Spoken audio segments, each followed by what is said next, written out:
আসসালামু আলাইকুম। সংবাদে আপনাদের সবাইকে স্বাগত জানাচ্ছি। আমি ফিরোজ তোহা। শুরুতেই সংবাদ শিরোনাম।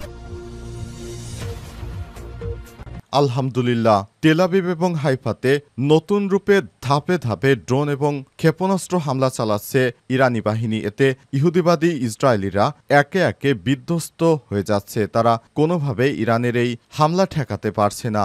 দখলদার ইসরায়েলি বাহিনী এতদিন গর্ব করে তাদের যে আয়রন ডোমের কথা বলেছিল সেগুলো এখন আর কাজ করছে না। ইরানের মিসাইলে ঝলসে যাচ্ছে ইসরায়েলের স্থাপনা এবং গুড়ে দেওয়া হচ্ছে একে একে সেনাঘাঁটি, নৌবন্দর, নৌঘাঁটি সহ বিভিন্ন স্থাপনা। তেল শোধনাগারও বাদ যাচ্ছে না। ইসরায়েলের আয়রন ডোম ইরানের হামলা ঠেকাতে সম্পূর্ণ ব্যর্থ হয়েছে অবস্থায় ইহুদিবাদী ইসরায়েলের আত্মসমর্পণ করা ছাড়া কোনো উপায় নেই। পুরোদমে মধ্যপ্রাচ্যে যুদ্ধ চলছে, আর এই মুহূর্তে আমাদের হাতে এসে পৌঁছেছে ইরান ইসরায়েল যুদ্ধের সর্বশেষ গুরুত্বপূর্ণ সবথেকে তাজা আপডেট সংবাদ। প্রথমেই আপনাদের জানাবো, তেল আবিব এবং হাইফাতে নতুন ধাপে ইরানের ড্রোন এবং ব্যাপক ক্ষেপণাস্ত্র হামলা শুরু। আলহামদুলিল্লাহ, ইরানের রাষ্ট্রীয় টিভি জানিয়েছে ইসরায়েলের তেল আবিব এবং হাইফাকে লক্ষ্য করে নতুন ধাপে ড্রোন ও ক্ষেপণাস্ত্র হামলা শুরু করেছে তারা, খবর আল জাজিরার। এরপর জানাবো, ইরানি মিসাইলে জ্বলছে ইসরায়েলের তেল শোধনাগার। ইসরায়েলের বৃহত্তম তেল শোধনাগার ধ্বংস করে দিল ইরান, নিহত ৩। ইরানি মিসাইল হামলায় বিধ্বস্ত হয়েছে দখলদার ইসরায়েলের তেল শোধনাগার। তথ্যটি প্রথমে গোপন করেছিল ইসরায়েলি বাহিনী, কিন্তু ৩ জন নিহতের ঘটনা জানাজানির পর ইরানের সফল হামলার কথা স্বীকার করেছে ইরান। এদিকে আয়রন ডোমে আগের মতো আর ভরসা পাচ্ছে না সাধারণ ইসরায়েলিরা। ইরানের হামলা ঠেকাতে পারছে না ইসরায়েলের আয়রন ডোম। এখন ভয়ে আছে ইসরায়েলিরা। তারা পালাতে শুরু করেছে, কারণ তাদের এখন আর আয়রন ডোম সুরক্ষা দিতে পারছে না। ইরানের মিসাইল হামলায় একে একে তছনছ হয়ে যাচ্ছে পুরো ইসরায়েল। এদিকে মিস্টার ডোনাল্ড ট্রাম্প আমরা কারা জানতে চাইলে কারবালার ইতিহাস পড়ুন। দখলদার ইসরায়েলের প্রধানমন্ত্রী এবং যুক্তরাষ্ট্রের প্রেসিডেন্ট ডোনাল্ড ট্রাম্পকে উদ্দেশ্য করে ইরানের মিলিটারি চিফ একটি পোস্ট দিয়েছেন। তিনি বলেছেন, মিস্টার ট্রাম্প আমরা কারা সেটি জানতে আপনি কারবালার ইতিহাস পড়ুন। যে কারবালায় আমাদের অনেক দিন ধরে যুদ্ধ হয়েছিল, তারপরও আমরা হারিনি। আর এখন আপনাদের এসব হামলায় আমরা ভয় পাব, এটি ভাবলেন কি করে? এবং সর্বশেষ জানাবো দেশের সংবাদ। ইশরাকের নগর ভবন দখলকে ফ্যাসিজম প্রতিষ্ঠার আলামত বললেন মাওলানা ইমতিয়াজ। ইসলামী আন্দোলনের যুগ্ম মহাসচিব মাওলানা ইমতিয়াজ বলেছেন, বিএনপি নেতা ইঞ্জিনিয়ার ইশরাক নগর ভবনের কর্মকর্তা কর্মচারীদের সঙ্গে মতবিনিময় সভা করে স্পষ্ট ফ্যাসিজম তৈরির ইঙ্গিত দিয়েছেন। আগামী ২৮শে জুন দলটির আয়োজিত মহাসমাবেশ সফল করার লক্ষ্যে গতকাল ঢাকায় এক যৌথ সভায় সভাপতির বক্তব্যে তিনি এসব কথা বলেছেন। প্রিয় দর্শক, এতক্ষণ শুনছিলেন সংবাদ শিরোনাম, এবারে বিস্তারিত। তবে তার আগে বন্ধুরা, অনুরোধ থাকবে এই সংবাদটিতে একটি লাইক দিন। এই চ্যানেলে আপনি নতুন হয়ে থাকলে আমাদের সংবাদটি দেখতে দেখতে চ্যানেলটি সাবস্ক্রাইব করে রাখুন। কমেন্ট করে বন্ধুরা আপনার মূল্যবান মতামত জানিয়ে দিন আপনি বিশ্বের কোন দেশ থেকে বা বাংলাদেশের কোন স্থান থেকে আমাদের সংবাদটি দেখছেন এবং শুনছেন। এবারে বিস্তারিত। আর বন্ধুরা, সংবাদটি আপনার সোশ্যাল মিডিয়া ফেসবুকে শেয়ার করে দিন। ইরান ইসরায়েল যুদ্ধে আপনি কোন দেশকে সমর্থন করেন কমেন্ট করে জানিয়ে দিন। এবারে বিস্তারিত। তেল আবিব এবং হাইফাতে নতুন ধাপে ড্রোন এবং ক্ষেপণাস্ত্র হামলা শুরু ইরানের। দখলদার ইসরায়েলের উপর ব্যাপক হারে হামলা শুরু করেছে ইরান। ইরানের রাষ্ট্রীয় টেলিভিশন জানিয়েছে, ইসরায়েলের রাজধানী তেল আবিব এবং হাইফাকে লক্ষ্য করে নতুন ধাপে ড্রোন এবং ক্ষেপণাস্ত্র হামলা শুরু করেছে তারা, খবর আল জাজিরার। এর আগে ইরান থেকে ইসরায়েলকে লক্ষ্য করে আরও ক্ষেপণাস্ত্র ছোড়া হয়েছে বলে দাবি করে ইসরায়েল। গত দিবাগত রাতে এক বিবৃতিতে এই তথ্য জানায় ইসরায়েলের সামরিক বাহিনী। বিবৃতিতে বলা হয়েছে, ইরানের দিক থেকে ক্ষেপণাস্ত্র আসার কারণে ইসরায়েলের উত্তরাঞ্চলের বেশ কিছু জায়গায় সতর্কতামূলক সাইরেন বাজানো হয়েছে। এতে আরও বলা হয়েছে, হামলায় প্রতিরোধে দেশের আকাশ প্রতিরক্ষা ব্যবস্থা কাজ করে যাচ্ছে।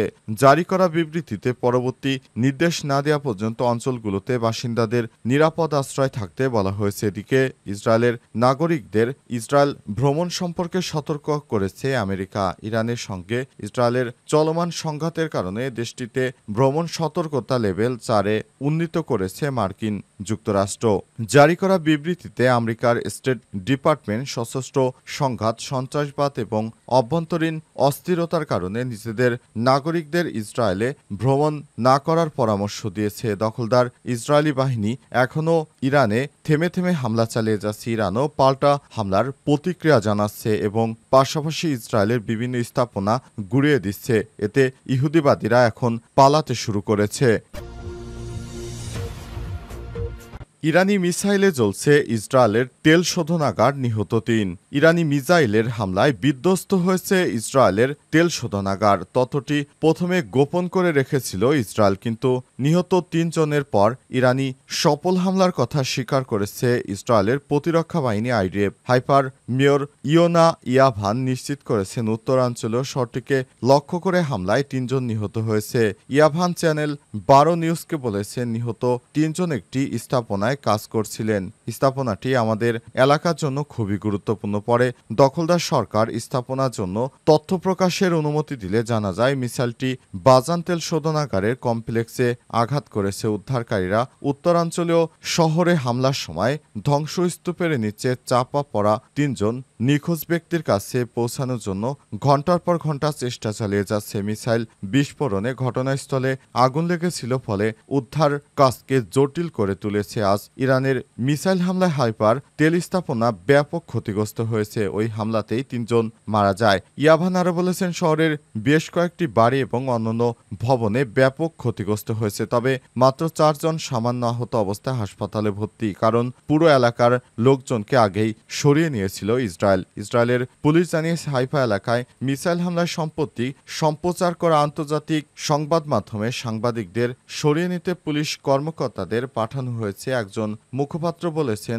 উপকূলীয় জেলার পুলিশের গাড়িগুলো ঘটনাস্থল পরিদর্শন এবং পরিস্থিতি সামাল দেওয়ার জন্য রওনা হয়েছে। হাইফায় তেল শোধনাগার, একটি প্রধান বন্দর এবং একটি নৌঘাটি সহ বেশ কয়েকটি সংবেদনশীল স্থাপনা রয়েছে, ফলে শহরটি রক্ষায় আইডিএফ মরিয়া। তবু ইসরায়েলি ড্রোন ইরানের মিসাইল ঠেকাতে ব্যর্থ হচ্ছে।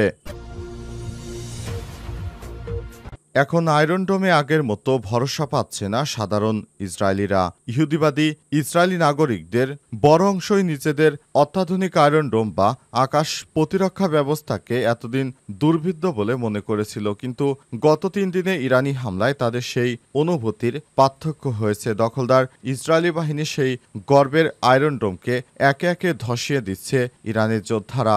দখলদার ইসরায়েলের সেই আয়রন ডোমকে এক এক করে তছনছ করে দিচ্ছে ইরান থেকে নিক্ষেপ করা মিসাইলগুলো। মিসাইলের আঘাতে দখলদার ইসরায়েলের এই আয়রন ডোমগুলো এখন আর আগের মতো কোনো কার্যকরী প্রতিরক্ষা গড়ে তুলতে পারছে না। এ কারণে দখলদার ইসরায়েলের এই আয়রন ডোম এখন একরকম ধ্বংস হয়ে গেছে। আর এই আয়রন ডোমের কারণে এখন আর ইহুদিবাদীরা সুরক্ষিত অনুভব করছে না। তাই তারা শহর ছেড়ে পালিয়ে বিভিন্ন বাংকারে আশ্রয় নিতে শুরু করেছে। দখলদার বাহিনীর শেষ রক্ষা হবে না বলে হুঁশিয়ারি দিয়েছে ইরানের পক্ষ থেকে বারবার এ বিষয়ে সতর্ক জারির পরও হামলা চালানো হচ্ছে এবং দখলদার ইসরায়েলি বাহিনীকে গুঁড়িয়ে দেওয়ার জন্য নতুন নতুন মিসাইল উন্মোচন করছে। এর মধ্যে শাহেদ ১৭০ নামে মিসাইল দিয়ে দখলদার ইসরায়েলি বাহিনীর সমস্ত স্থাপনা গুঁড়িয়ে দিচ্ছে ইরানের এই ক্ষেপণাস্ত্রের আঘাতে ইসরায়েল পুরোপুরি কোনো প্রতিরক্ষা ব্যবস্থা গ্রহণ করতে পারেনি। তাদের ব্যাপক ক্ষয়ক্ষতি হচ্ছে। দখলদার ইসরায়েলি বাহিনীকে চরম শিক্ষা দেওয়ার জন্য যুক্তরাষ্ট্রের তৈরি F-35 যুদ্ধবিমানও ভূপাতিত করেছে ইরানের সশস্ত্র যোদ্ধারা ব্যাপক হামলা চালিয়ে যাচ্ছে। তারা এখন দখলদার ইসরায়েলি বাহিনীর বিরুদ্ধে পুরোপুরি সক্রিয় অবস্থায় রয়েছে। তারা দখলদার ইসরায়েলি বাহিনীকে আর ছাড় দেবে না। এতদিন তারা হামাস হিজবুল্লাহর সাথে যেগুলো করে পার পেয়েছে, তারা মনে করেছে এখনও তারা ইরানের সঙ্গে এই ঝামেলা ভাগে খুব সহজেই তারা জিতে যেতে পারবে, কিন্তু দখলদার বাহিনীকে ইরান হারে হারে শিক্ষা দিচ্ছে। মিস্টার ডোনাল্ড ট্রাম্প আমরা কারা জানতে চাইলে কারবালার ইতিহাস পড়ুন। যুক্তরাষ্ট্রের প্রেসিডেন্ট ডোনাল্ড ট্রাম্পকে উদ্দেশ্য করে ফেসবুকে, ইরানের মিলিটারি ও এক্সে, সাবেক টুইটারে ইসলামিক রিপাবলিকান অব ইরান একটা বার্তা দিয়েছে। এর মধ্যে বার্তাটি সামাজিক যোগাযোগ মাধ্যমে ব্যাপক আলোচনার জন্ম দিয়েছে। স্পষ্ট বক্তব্য ভাষায় তিনি বলেছেন, মিস্টার ডোনাল্ড ট্রাম্প, আপনি যদি না জানেন আমরা কারা, তাহলে কারবালার ইতিহাস পড়ে দেখুন। এদিকে ডোনাল্ড ট্রাম্প ইরানিদের সঙ্গে রাজধানী রাজধানী শহর ছেড়ে যাওয়ার জন্য সতর্কতা দিয়েছেন। স্থানীয় সময় আজ সোশ্যালে তিনি বলেছেন, সবারই অবিলম্বে তেহরান ছেড়ে যাওয়া উচিত, তবে কেন ছাড়া উচিত তা তিনি উল্লেখ করেননি। ট্রাম্প তার পোস্টে আরও বলেছেন, ইরানকে যে চুক্তি স্বাক্ষর করতে বলেছিলাম তাতে স্বাক্ষর করা উচিত ছিল, কি লজ্জাজনক এবং মানব জীবনের অপচয়। সহজভাবে বলতে গেলে ইরানের পারমাণবিক অস্ত্র থাকতে পারে না, আমি বারবার বলেছি। বিশ্লেষকদের ধারণা, ট্রাম্পের এমন বক্তব্যের পর ইরান মিলিটারি ফেসবুক ও ইসলামিক রিপাবলিকান অব ইরানের এক্স আইডি থেকে এমন পোস্ট দিয়েছেন। তিনি বলেছেন, দখলদার ইরানিরা কোনোভাবেই পারমাণবিক অস্ত্র তৈরি করতে পারবে না। ট্রাম্পের এই ঘোষণা এবং দাবিকে প্রত্যাখ্যান করেছে ইরানের সাধারণ জনগণ। তারা জানিয়েছে, ট্রাম্পের এই ধরনের বক্তব্য অশালীন, কোনোভাবেই তাদের নিজস্ব পারমাণবিক স্থাপনার কার্যক্রম থেকে তাদেরকে সরাতে পারবে না যুক্তরাষ্ট্র সহ পশ্চিমারা।